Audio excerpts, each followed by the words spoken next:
Today's COVID update is brought to you by Fulltech Systems, your technology center, where you'll come for the price but stay for the service. And we are back. And if you're joining us now, we are jumping right into our second conversation for this morning. And we are speaking all about the 75th anniversary of the United Nations. So speaking to us about this really important milestone, we have got various representatives. We have Birgit Gerstenberg, who is the resident coordinator of the United Nations. Good morning. Good morning. Good morning. We've also got Dr. Noreen Jack, who is a representative from the Pan American Health Organization and the World Health Organization. Yes, good morning. Good morning. We've also got Paulette Wade, who is the Monitoring and Evaluation Specialist with UNICEF. Morning. Morning. And we've also got Ian King, who is the Deputy Resident Representative for the United Nations Development Program. Good morning. Good morning, and glad to be back on your program. Yes. And we're glad to have all of you here. Now, the 75th anniversary is a really important milestone to commemorate.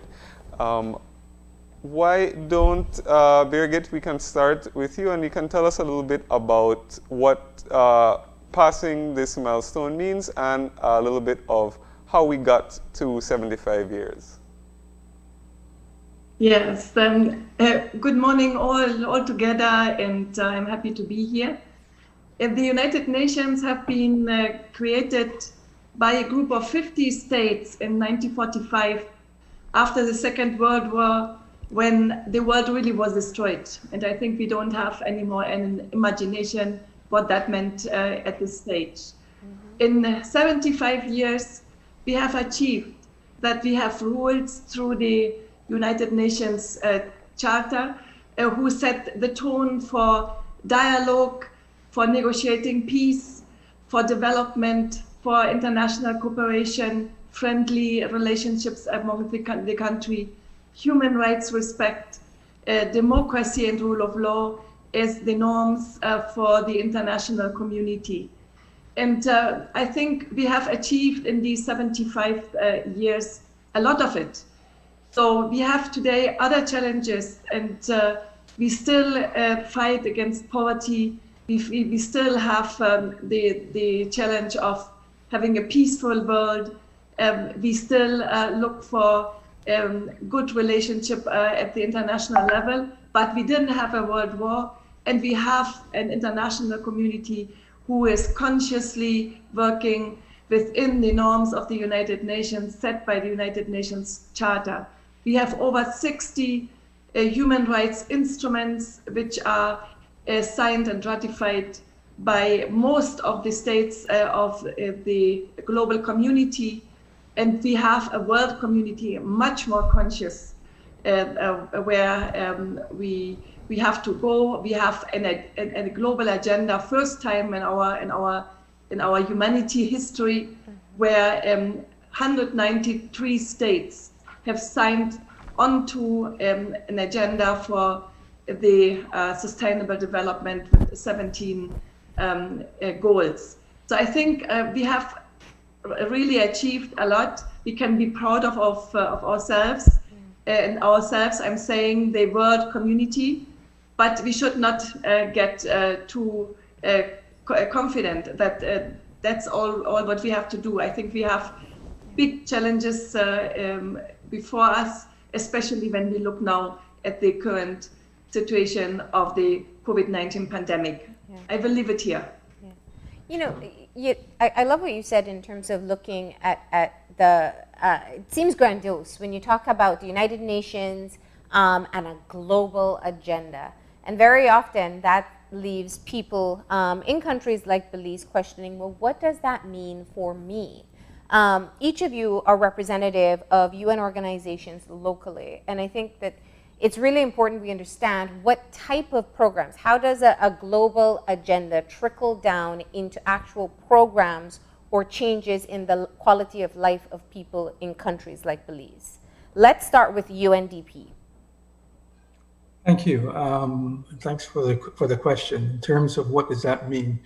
I think first of all, understanding that the UN agencies, even within countries, have a compact with the country to determine what is it we want to achieve over a specific period of time when we are coming to the end of that programmatic cycle, where the focus has been on prosperity, health, sustainability, and so on. And then defining that and ensuring that that translates into what the country defines as its priorities, as you know, in the Growth and Sustainable Development Strategy and Horizon 2030.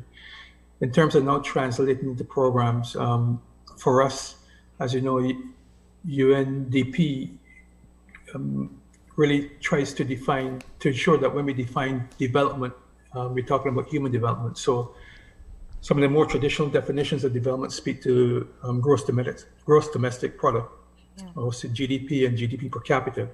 When I was last on your program, sometime last year, I think it was maybe October, November, we talked about Human Development Index. And in that, we talked about the issue that human development should be defined within not just a matter of how well the country is doing economically, but what does that translate into in terms of health, in terms of education, in terms of livelihoods, in terms of equality, and in terms of gender equality. Yes. How does this translate into programs? Clearly, we have a number of programs on the ground here in Belize. I was just talking about some of those programs where we supported building capacities in national structures. So whether that is, Belize's natural environment is one of its tremendous assets. And so working with entities like the Ministry of Environment to develop a national, support the work of the National Climate Change Office, helping to advance the process of biofinance as a major pillar of development in Belize is vital.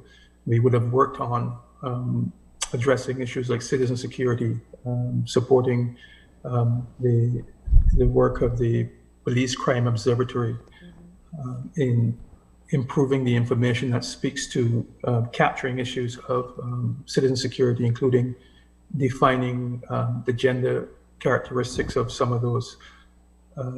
So those speak to some of the specific programs, and of course our work with the Global Fund for HIV and tuberculosis to ensure that there's an outreach to address persons who are vulnerable to and affected by this disease, supporting the capacities of the government in terms of the Ministry of Health, and also civil society through entities like, of course, the National AIDS Commission, BFLA, CSO Hub. So, and maybe if I'm being too broad, I'm happy to be much more specific, but really, so translating what we see as the normative goals, the 2030 development agenda, the compact with the government into what does that actually translate to on the ground in terms of those programs. So I think at the end of the day, what you'll see and hear from my colleagues and myself is that these programs are not externally driven. Yeah. Well, I'm glad you said that, because I did want to hone in on that. You said it very early in your response in talking about the key factor of how UN agencies work within a country. And it is very often, I think, a concern that people have that UN agencies are pushing a foreign agenda. But in fact, as you noted earlier, you work along with governments to be able to execute plans that have been agreed upon. Entirely so. And I just, on that part, and I know Birgit would love to speak to this as well, but on this part of external agenda, remember that Belize is a member of the UN, and it also speaks in the form of the General Assembly and other bodies to what the priorities and the focus of the UN should be. So I think that's a starting point. But additionally, the work we do in country is really in agreement with the government. So it starts with that periodic cycle that what is called the Multi-Country Sustainable Development Framework. I was promising not to use these acronyms, but essentially, basically the compact that we have that says between this period, and it goes up to 2021, 2016 to 2017, 2021, where this is what we agree we would deliver in country as a UN. Yeah. And then within that, the individual agencies have their respective programs. And what we have increasingly sought to do as we matured over the years to try to ensure that our programs are consistent with that, because then when we report back to governments to say, well, this is what we have achieved, and going forward, this is not what we want to achieve, in agreement with you, it is consistent, and there isn't a sense of something that is inconsistent with or foreign to the country. And let me just say that also working not just with government, but working with civil society and the various That's range right. of actors in country. That's right. And I think, when you think of the overall goals, we can talk of the UN Charter, but of course there are also other conventions that the country has agreed to be able to seek, looking at things like children's rights, for example. So, this, Paulette, I think when you look at what the Convention on the Rights of the Child works towards achieving for children across the world, that is kind of the guiding principle when you do have work being coordinated along with UNICEF here, right? Tell us more. Yeah, most of what we do is to ensure that we do promote the conventions on the rights of the child. However, as Mr. King mentioned, we do it within the larger framework of what the government has in place. So along with this growth and sustainable development strategy, there is also the National Children's Agenda. Yes. And before that, it was the National Plan of Action for Children.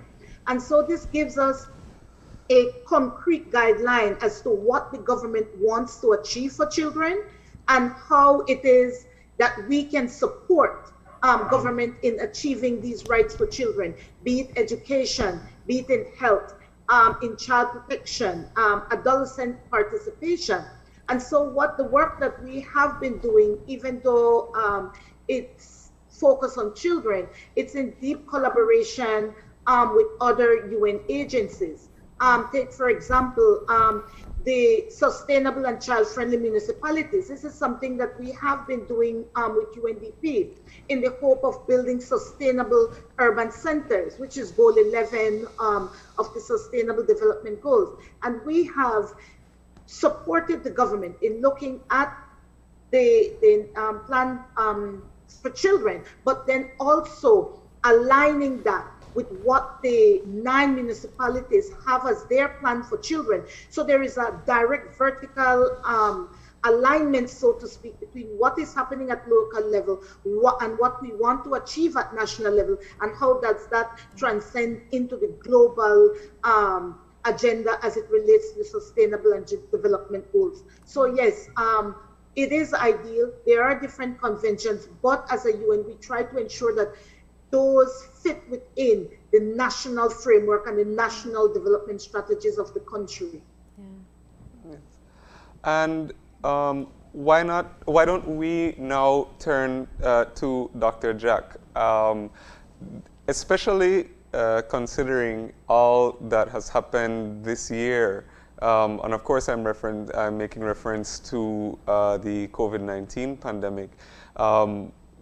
The World Health Organization and the Pan American Health Organization have been at the forefront of a lot of the conversations and have been actually leading the charge in a lot of what we are focusing on globally in regards to the pandemic. So that, of course, has been one of the most significant responses or roles that these organizations have played on a global level. But but I'm sure that you, Dr. Jack, would be willing to tell us all about that and the other work that you do, or that these organizations do in Belize. Okay, good. Thank you for the question. What I would start with, because I want to set it to the bigger picture of that in terms of our role, WHO and PAHO, we are what we call the Secretariat. The member states make up the World Health Organization and the Pan American Health Organization. So I usually say they are our boss. We are the secretariat. So it's not PAHO or WHO dictating what a country would do, but collectively countries have come up with resolutions, plans, proposals, how they would work on a particular topic, how they would resolve certain problems, and in this case related to health. And continuing in that vein at the country level, and I want to say we work at all levels of the organization. So it's not, we have a country office here, but we do have our regional office in Washington, and we have in Geneva, WHO, where the country can benefit from the expertise and the guidance from all these levels. But within our country, we work with a document called the Country Cooperation Strategy, which is developed with the countries, and within that define what are your priorities. So we may have many areas of priority related to like communicable diseases, non-communicable diseases, which is, it really is one of the major contributors to mortality and morbidity in the Caribbean, in the Americas really. And these are like hypertension, diabetes, that, cardiac disease. These are it's contributing to 60 to 80% of deaths. So it's really a significant problem. In addition to that, there are the impacts on the environment in terms of also trying to work with countries related to universal health.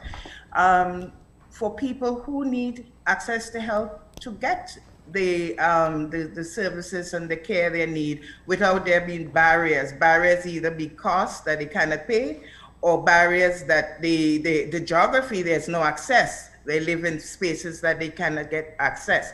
So that's what we call universal health. But the fifth area that I want to focus on is related to what we call public health emergencies. And public health emergencies can be the hurricanes that many persons just associate disasters with, but it includes the infectious threats. It includes COVID, and therefore there's this whole area of preparation and preparedness before the occurrence of such any condition, be it health, be it natural disaster, as well as in terms of the response. And I've just led you back to the COVID because yes, we have been a significant part of the global response. Yes. In fact, the first response has been the health response, but we know that this has evolved into impacts on the economy. But I'm staying with the health response at this time. So the very first guidance, this was a totally new disease. We knew nothing about it. So we had to put together the initial technical guidance, recommendations to countries. And what has been happening since then is, as evidence, as knowledge improves, this is shared and shared continuously with countries. So we have a lot of, and I'm focusing here on COVID, webinars, capacity building, all virtual, building of lab capacity for testing. Yeah. In addition to that, we have moved forward into even much more procurement than we have been involved in. Procurement of medical devices, procurement of test kits, making the recommendations and identifying new testing methodologies. And I can spend a lot of time, and I don't want to take up all your time. I wanted to get into one specific area. But I think I have given you an idea of that whole continuum of the support that we could provide, and we can have other discussion. Well, I mean, once we start talking about COVID, we all can go on and on. But I do want to use one example, though, because I think that when we think of global cooperation, COVID-19 has shown kind of the best and worst of this. Where we see some nations perhaps taking more of a, I want to say selfish approach, kind of just looking after their own first, and some who are eagerly getting on board and being able to assist others. Never in our lifetime, at least, have we seen something where collectively we're all experiencing And you rightly pointed out, there are often times in history where we look at a major disaster in another part of the world and we can generate funds and show empathy.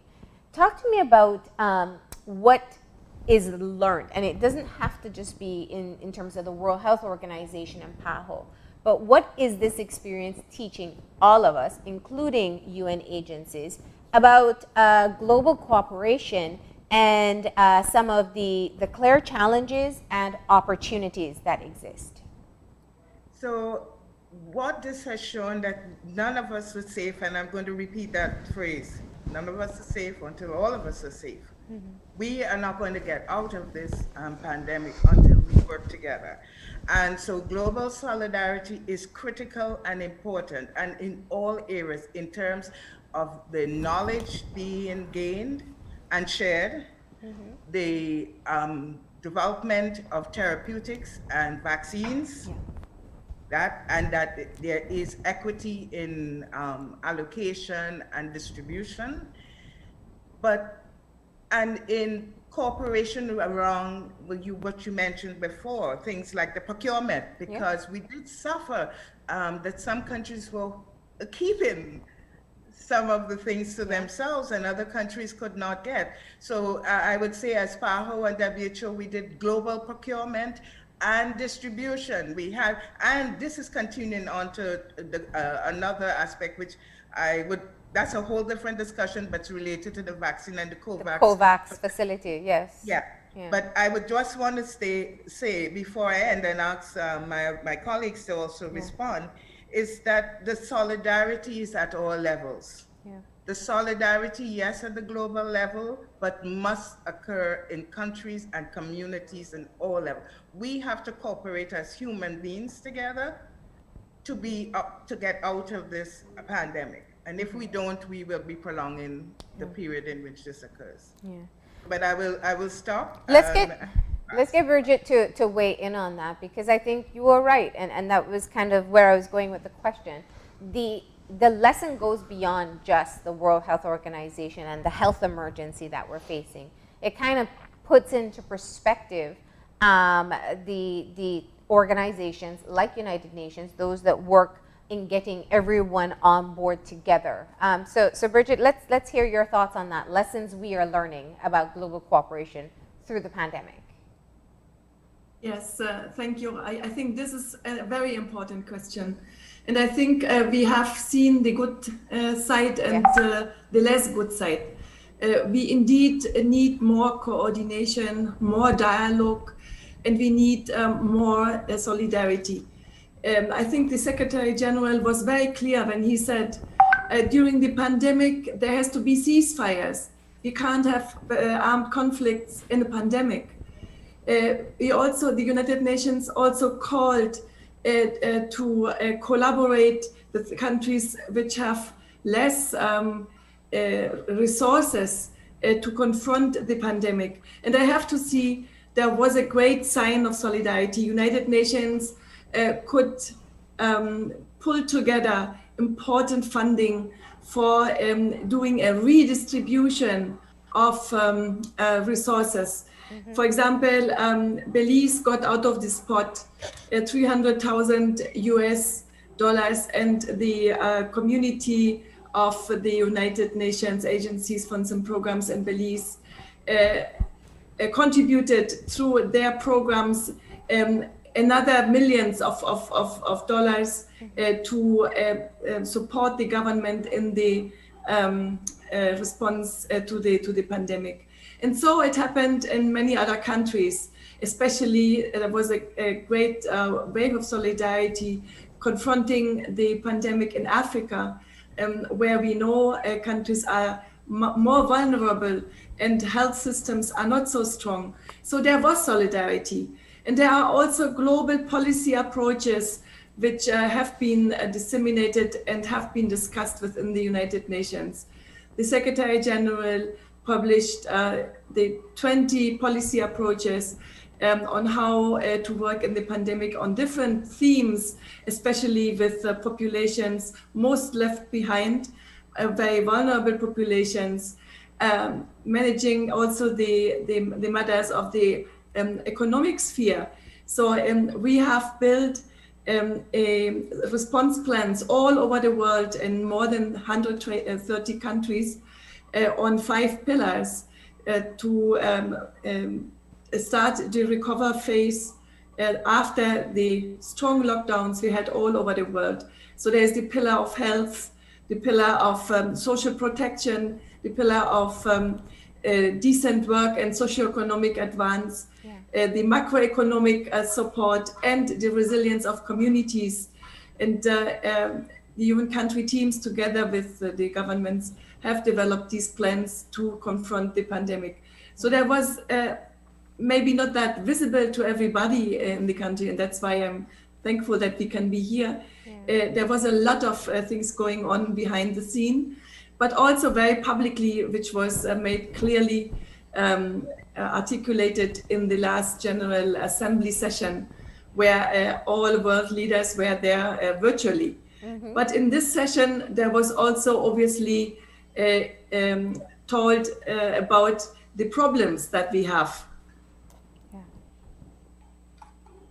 And the problems were clearly expressed by the head of states in different statements. And I think we have to take note through this global big dialogue that we have for the 75 years of the United Nations, to listen to people, what they need, how the organization can get better towards their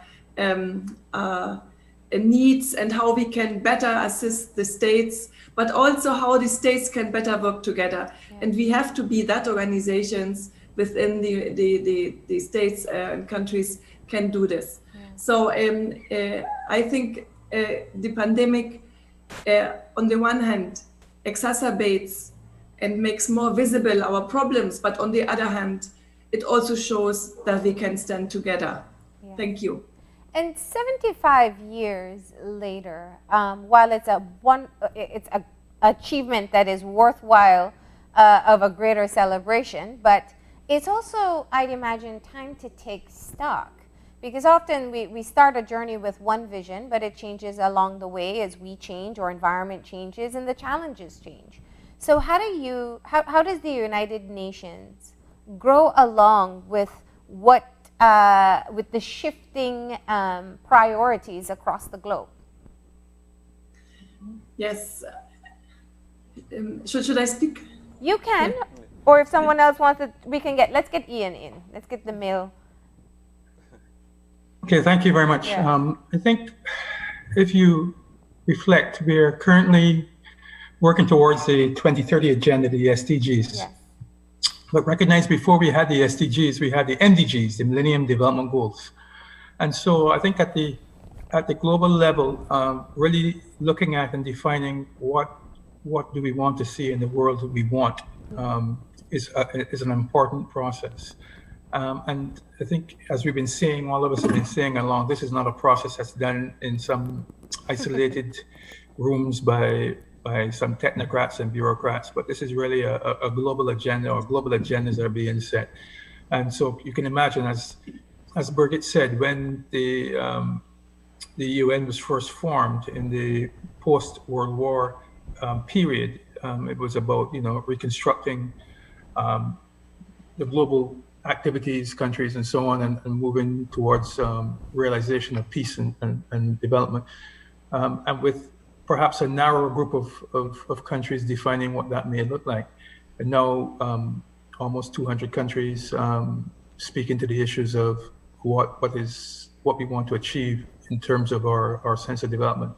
So even when we transition from the Millennium Development Goals to the Sustainable Development Goals, it clearly illustrated that there was a broader view of what development should look like. It wasn't one definition of that. And I think that whole process of defining that and realizing the interlinkage between these areas is quite important. Yeah. And I also wanted to speak to the point a little bit that the recent experience, as mentioned by Birgit and Noreen, it emphasized the importance of multilateralism. Yes. where we are, you made a point that previously we can see disasters as isolated to countries or regions, but now this is a global issue. It helped us, when we're looking at solutions, we almost have the opportunity to see how this is working in different labs around the world, those labs being countries. So I think that definition through the wider engagement, the broader definition of what those development goals should be, I think that speaks quite a bit to the whole process of the growth of what the UN means. And of course, you look at the UN and the agencies and so on, you see the diversity in those agencies as well. I think that's an important part of what the UN is as well. So if you looked at what the UN looked like before as to what it looks like now, I think that's also an important part of understanding how it's grown and how it better reflects the countries it serves at a global scale. Okay. So let's talk about how the celebration is going to be happening. There is a call for a global conversation. Tell us more. Let's get you to take this one, Paulette. Yeah. So as the 25th anniversary marks the achievement of the world, I would want to say, it also provides an opportunity for global dialogue. As you mentioned before, there is the Sustainable Development Goals, and these goals were set. However, as we move along, and because of the pandemic, we were able to see what were some of the gaps in terms of countries' ability to respond, who were able to respond better. And Dr. Jack also mentioned the countries that had the resources and those who didn't.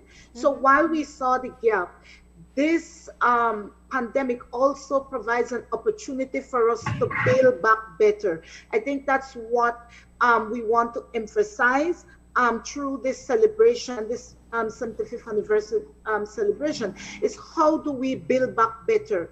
2020 was seen as the decade of action and acceleration for the SDGs, and COVID presents us with a situation where it provides an opportunity to build back better. How do we learn from countries? How do we provide a space for countries to be able to share their experiences? How do we ensure that countries can scale up on the things that are working? It also provides an opportunity for dialogue. I think the tagline there is from classroom to boardroom, parliament to village halls, meaning that everyone should be engaged in this dialogue. It's not, as Ian said, in some small space of just bureaucrats, but everybody from village up to global level. And there is an opportunity for everyone to be engaged. There is also a website that you can visit, yes, that you can engage. You can be a part of what is happening individually as well as collectively. Okay. All right. And so how do Belizeans get engaged? Yes? Someone was speaking, sorry? My question was, how do Belizeans get engaged? We can weigh in on the conversation as well.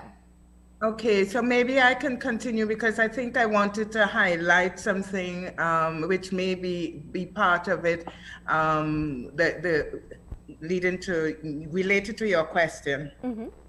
And it's related to the UN report on the future we want. I think it is useful. It was based on some questions about over 1 million people globally in terms of what is the future we want. And I think while we're celebrating at this time, we need to reflect, what do we want? What do we want to leave to our children, our grandchildren? What's the future? And I think this particular, and it's a simple report, at least what I've read, and this I would suggest that people look at it and read it, because the number one item that was listed was related to services, to healthcare, to education, to water and sanitation. So these are some of the basic needs of people and the basic needs in terms of development. And the second one was related to the area that we spoke about, solidarity, but not only solidarity, but looking at how inequities can be reduced, poverty. So I think part of it is how we can be, it's to be involved in this discussion and to look and see in terms of the many, the documents that are available, but this report I'm referring to is very simple. So I think many people should be able to see easily that they can see themselves in it. Let's put it that way. Yeah. See themselves in it and see the future, but also to examine what it means for them in Belize. So in terms, while we're celebrating, we need to look forward into not only the 2030 goals, but even beyond that, because we need to start looking at what we want our world to look like in maybe the next 75 years. Well, we appreciate having this overview of the work of the United Nations in Belize. This is a group of persons who, of course, you guys have your individual agencies that are working. There are others who work through their regional bodies as well. And 75 years is quite a milestone. So congratulations and best of luck. Thank you. Thank you. Thanks for All having right, us. stay on the safe, program. everybody. Bye. You too. All right. And with that, we're closing off this segment. But after we come back, we are going to continue our Meet the Candidates series. And we are going to be having a discussion with Oscar Mira, who is the People's United Party's candidate for Belmopan. So please stay tuned. We'll be right back. This COVID update was brought to you by Fulltech Systems, your technology center, where you'll come for the price, but stay for the service.